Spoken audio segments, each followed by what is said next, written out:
Hi friends, welcome to Faris home food. இன்றைக்கி வந்து டேஸ்டியான சுவையான சுவரொட்டி வறுவல் எப்படி செய்யலான்னு பார்க்கலாம். அதாவது இது ஆட்டோட மண்ணீரல் வச்சு செய்கிறதுங்க. இது ரொம்ப நல்ல ஒரு டேஸ்ட்டாக இருக்குங்க. இரும்பு சத்து அதிகமாக இருக்கிற இந்த சுவரொட்டியில் வந்து ஹீமோக்ளோபின் லெவல் கம்மியாக இருக்குதுன்னு நினைக்கிறவங்க கண்டிப்பாக வாரத்தில் ஒரு நாள் இந்த சுவரொட்டியை சாப்பிடுங்க. கண்டிப்பாக உங்களுடைய ஹீமோக்ளோபின் லெவல் வந்து அதிகரிக்கும்.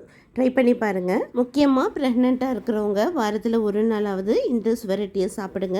உடம்புக்கு தேவையான இரும்பு சத்து புரதச்சத்து கிடைக்குது. வாங்க இந்த டேஸ்டியான சுவரொட்டி வறுவல் எப்படி செய்யலாம்னு சொல்லித்தரேன். வீடியோக்குள்ளே போய் பார்க்கலாம். வீடியோக்குள்ளே போய் பார்க்குறதுக்கு முன்னாடி நம்மளுடைய சேனல் ஃபேரிஸ் ஹோம் ஃபுட் சேனலை சப்ஸ்கிரைப் பண்ணாதவங்க சப்ஸ்கிரைப் பண்ணிக்கோங்க. தேங்க்யூ.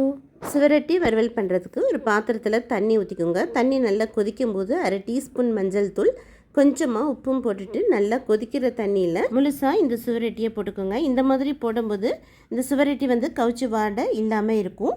அதுவும் இல்லாமல் வந்து இந்த மாதிரி வேக வச்சு எடுத்து பண்ணும்போது நமக்கு வந்து உள்ளே இருக்கிற பிளட் எதுவும் வேஸ்ட் ஆகாமல் இருக்கும். ஒரு 10 நிமிஷம் போட்டு இந்த மாதிரி எடுத்துக்கோங்க. இப்போ எடுத்த இந்த சுவரொட்டியை வந்து கத்திரிக்கோலால் கட் பண்ணிக்கோங்க. நல்ல பீஸாக வரும். பாருங்கள், நல்ல பீஸாக கட் பண்ணியாச்சு. இப்போ இது ஒரு பக்கம் இருக்கட்டும். இப்போ பேன் வச்சுக்கோங்க. 1/4 கப் அளவுக்கு எண்ணெய் ஊற்றிக்கலாம். எண்ணெய் சுடானதும் 1/4 டீஸ்பூன் சோம்பு போட்டுக்கலாம். பொடியாக நறுக்கின 15 சின்ன வெங்காயம் போட்டுக்கோங்க. சின்ன வெங்காயம் ஹெல்த்தியாகவும் இருக்கும். அதே சமயத்தில் இந்த ஈரலுக்கு நல்ல ஒரு டேஸ்ட்டும் கொடுக்கும். சின்ன வெங்காயம் இல்லைன்னா பெரிய வெங்காயம் கூட போட்டுக்கலாம். இப்போ வெங்காயம் நல்லா பொன்னிறமாக ஆற வரைக்கும் வதக்கிக்கோங்க. இப்போ கொஞ்சமாக கருவேப்பிலை இலையும் போட்டுட்டு நல்லா வதக்கிக்கலாம்.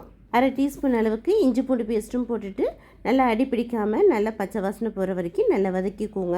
வெங்காயம் நல்லா வதங்கினதும் இப்போ வெட்டி வச்சுருக்கிற மண்ணீரலையும் போட்டுக்கலாம். போட்டுட்டு நல்லா இதை எண்ணெயிலேயே சுருள வதக்கிக்கோங்க. தண்ணி எதுவுமே இப்போ ஊற்ற வேண்டாம். எண்ணெயிலே 1 நிமிஷம் நல்லா வதக்கிக்கோங்க.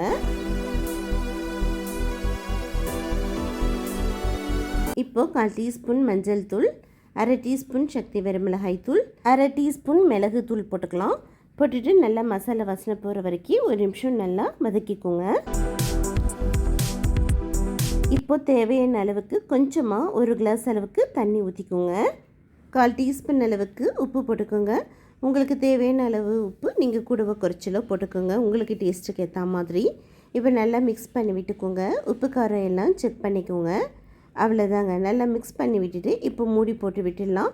மூடி போட்டு விட்டு ஒரு 10 நிமிஷம் அடுப்பை வந்து அப்படியே சிம்மில் வச்சுருங்க. 10 நிமிஷம் ஆயிடுச்சு. இப்போ ஓப்பன் பண்ணி பார்க்கலாம். வாவ், பாருங்கள், சூப்பராக நல்லா கம்மன்ட்டு சுவரொட்டி வறுவல் ரெடிங்க. இப்போ கொஞ்சமாக கொத்தமல்லி இலையும் போட்டுக்கோங்க. போட்டுட்டு ஒரு செகண்ட் மட்டும் கிளறி கொடுத்து ஸ்டவ் வந்து ஆஃப் பண்ணிக்கலாம்.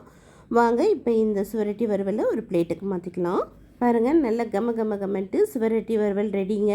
சமைச்ச இந்த பாத்திரத்துலேயே கொஞ்சம் சுடான சாதம் போட்டு அப்படியே நல்லா கிளறி இந்த சாதம் லஞ்ச் பாக்ஸுக்கும் கட்டி கொடுக்கலாம். அப்படியே சுட சாப்பிட்டிங்கன்னா ஒரு தட்டு சாதம் இன்னும் எக்ஸ்ட்ரா வேணும்னு கேட்டு வாங்கி சாப்பிடுவாங்கங்க. குழம்பே தேவையில்லை, இந்த ஒரு சாதம் போதுங்க. அவ்வளோ ஒரு சூப்பராக இருக்கும். கண்டிப்பாக இதே போலே செஞ்சு பாருங்கள். உங்கள் எல்லாருக்கும் ரொம்பவும் பிடிக்கும். மண்ணீரலே வேணாம்னு சொல்கிறவங்களுக்கு கூட இந்த மாதிரி செஞ்சு கொடுத்தீங்கன்னா ரொம்ப விருப்பமாக சாப்பிடுவாங்க.